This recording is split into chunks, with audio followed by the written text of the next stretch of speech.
Greece must implement its bailout program fast to achieve its main aim of regaining access to market financing and escaping international supervision, re-elected leftist Prime Minister Alexis Tsipras said on Saturday.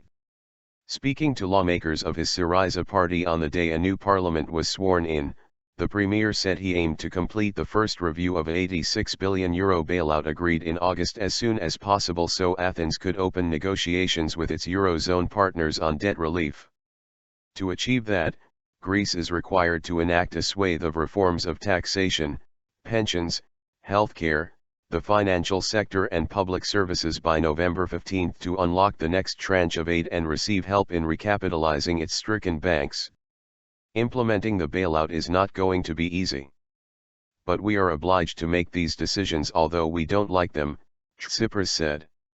It's necessary, in order to exit the system of surveillance and immediately start the discussion on the debt issue.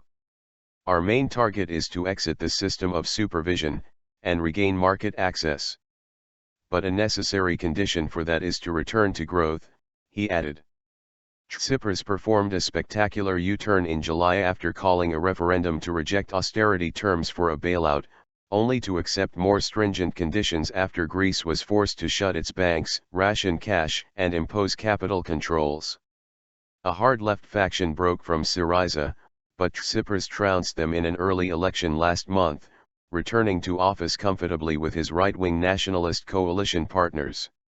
Tsipras said Syriza, which still spans from social democrats to radical leftists, needed to learn from the errors of its chaotic first 7 months in office and avoid past divisions. In the end, we must all respect the collective will so that the mistakes of the past are not repeated, he said in what sounded like a veiled warning to lawmakers. He also said Syriza would aim to change the country by fighting the establishment, corruption, and tax evasion, and reforming the justice system, education, and social welfare. Debt relief debate. European Union officials have cautioned Greece against expecting massive relief on its debt when talks get underway after the completion of the first bailout review by EU, European Central Bank and International Monetary Fund monitors.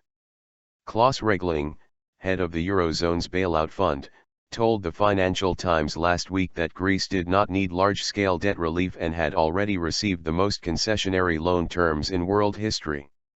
EU sources have told Reuters the bloc could reach a consensus on capping Greece's annual gross borrowing costs at 15% of its economic output, by extending loan maturities and repayment grace periods as necessary.